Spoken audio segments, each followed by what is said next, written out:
south and especially from the west, from the northern Rockies, converging, but yet they're moving to the northeast or to the north, moving up to 20 to 30 miles an hour in some places, maybe a little lighter though.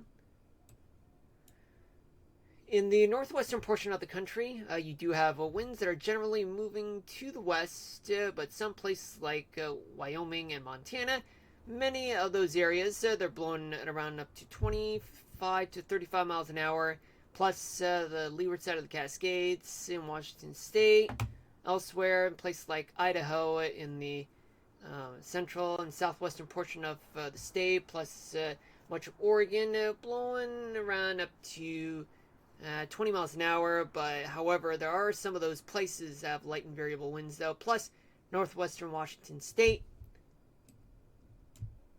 And throughout much of the southwestern portion of the country, winds are light and variable, but in central Nevada, winds are blowing to the northeast, blowing to the north and then to the northeast at up to 25 miles an hour, plus western Utah.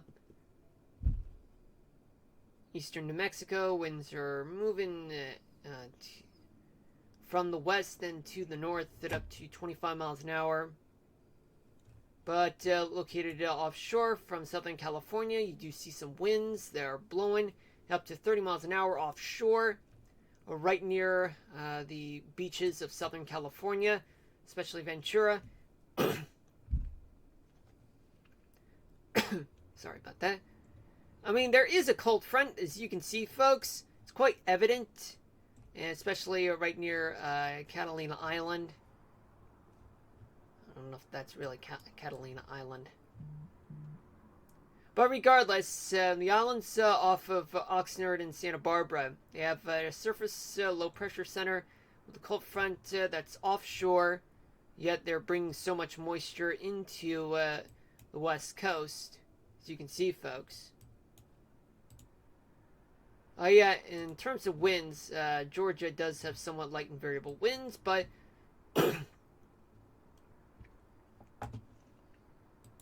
although wind direction, wind speed tend to vary based on local topography and localized parameters like wind breeze, like sea breeze, valley breeze, and such.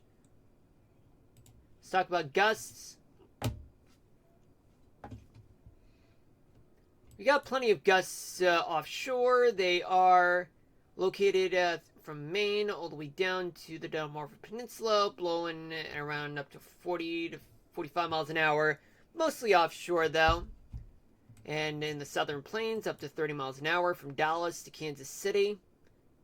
And in the northern plains, in the western part of the Dakotas though, winds range from 30 to 50 miles an hour, but in some places though, in the northern Rockies, you do have gusts. They're blowing around up to 60 to close to 80 miles an hour in localized areas. Otherwise, it's just going to be 30 to 50 miles an hour.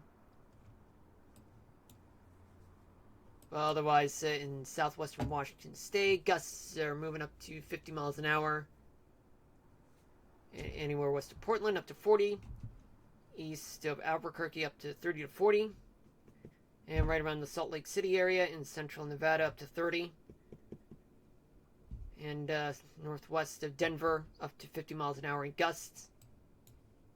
Right along the shore in Oregon, up to 30 to 40 miles an hour. And as well as northern Wisconsin and upper Michigan and northeastern Minnesota.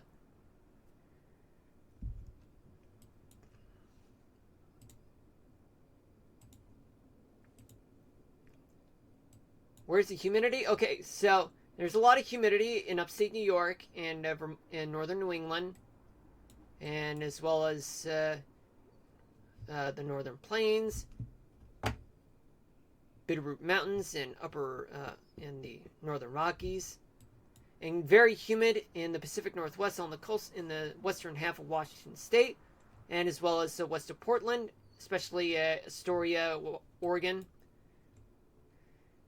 And it is very moist in places like Southern California, and places like LA and San Diego, as well as Santa Barbara, Bakersfield. It's quite dry in the desert Southwest. Oh, and let's not forget about Georgia, and very dry in the uplands part of the mid-Atlantic, like North Carolina and Virginia. That tends to qualify for a special weather statement. And I'm not talking about thunderstorms. I'm talking about dry weather.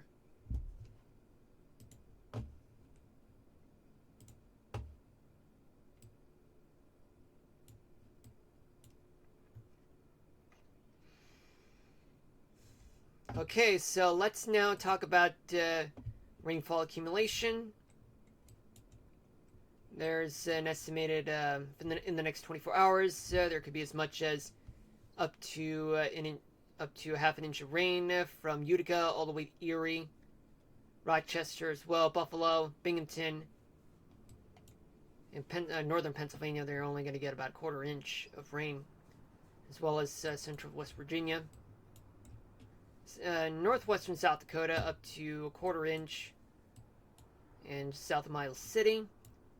Kalispell and the surrounding areas up to an inch of rain or more. Just to the west, though, Harlem up to 3/4 of an inch.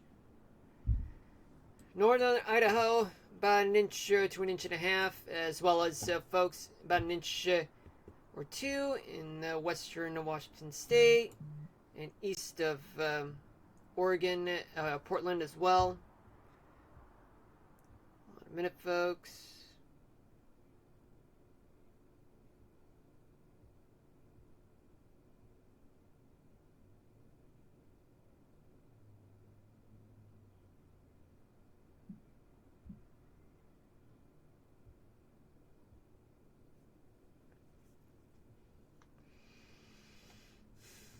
In northwestern Oregon, just west of Portland, I've already mentioned the northeastern part of Portland, about an inch to an inch and a half is estimated to accumulate in terms of rainfall. Southern California, okay, so before we get to that, southwestern Nevada, about an inch or two, plus western Arizona as well. Las Vegas, it's definitely going to get plenty of rain. In Dio, up to 3 inches of rain. Fresno 2, Bakersfield, they're going to get a lot of rain, about around 3 to 5 inches of rain. Los Angeles, oh boy, look at this. Yeah, Los Angeles, they're going to get about as much as 46 inches of rain as a result of the atmospheric moisture. I mean, look at this. Look at this. This is a lot. In the next 24 hours, they're going to get drenched.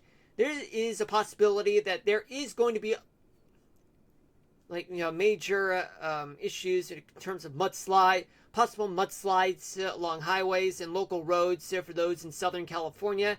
Be on the lookout, and better be prepared to be cut off, in terms of access from one town to another, especially in places like Bel Air, Hollywood, and as well as Santa Monica Mountains and Santa Barbara.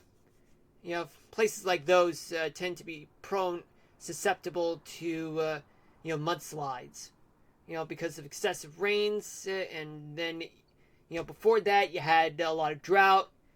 That doesn't tend to help the situation.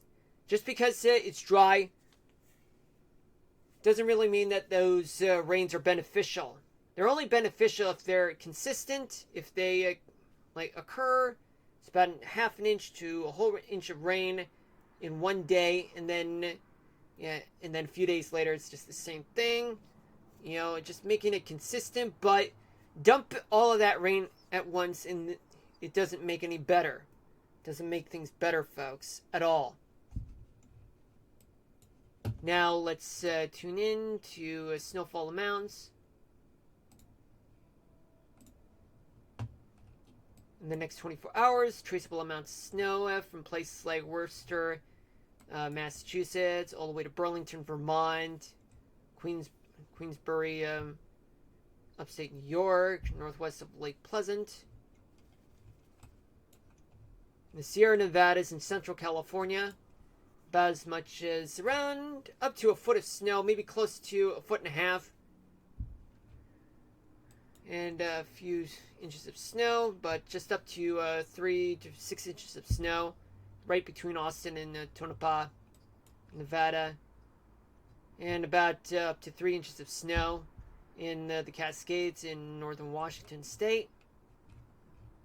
Hold on a minute.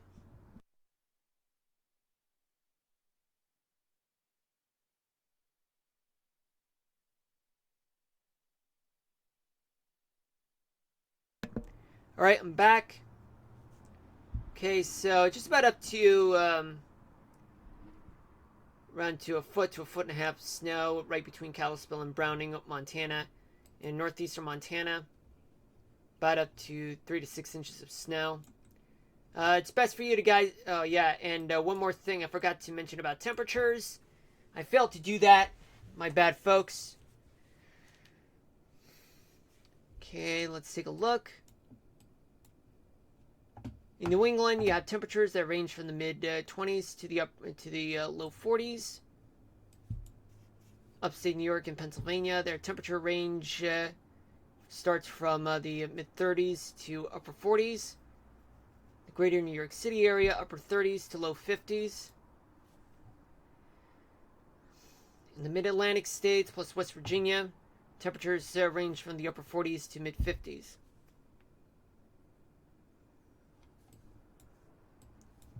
Hold on a minute. Try to make myself comfortable, folks.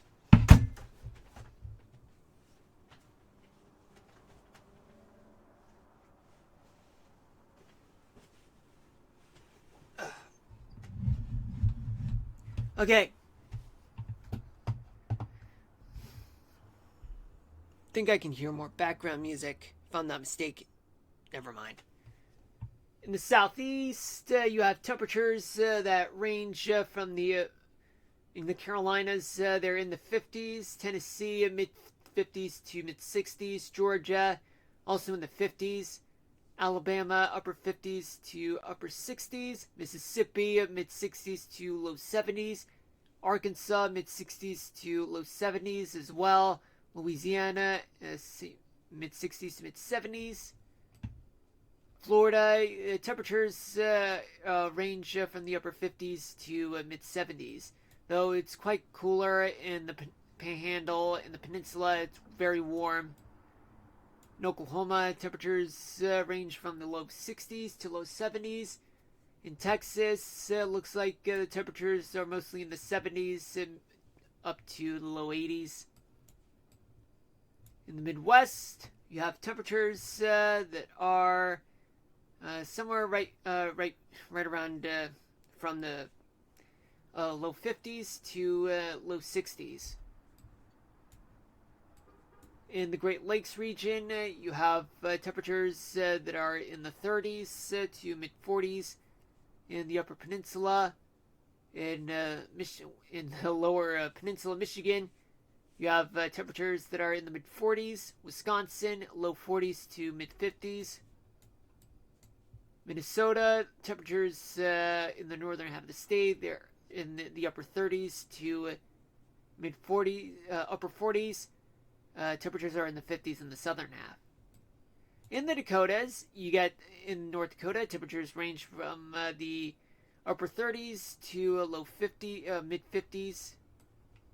In South Dakota, you get temperatures that are in the 50s to mid 60s. Then going down the Missouri River, Iowa has temperatures that are in the upper 50s to low 60s. Nebraska, temperatures are in the 60s, as well as, Kansas, upper 50s to upper mid 60s. Missouri, temperatures are in the 60s. In the northern Rockies, temperatures currently they range from the low 40s to mid 50s. Idaho, northern half of the state, they're in the 40s. Southern half, 50s. Wyoming, temperatures are in the low 50s to low 60s.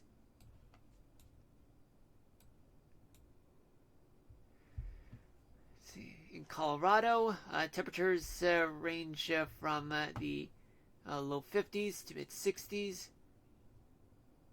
In Utah, temperatures range from the low 50s to upper 60s. In Nevada, you get temperatures throughout much of the state. They're in the upper 40s.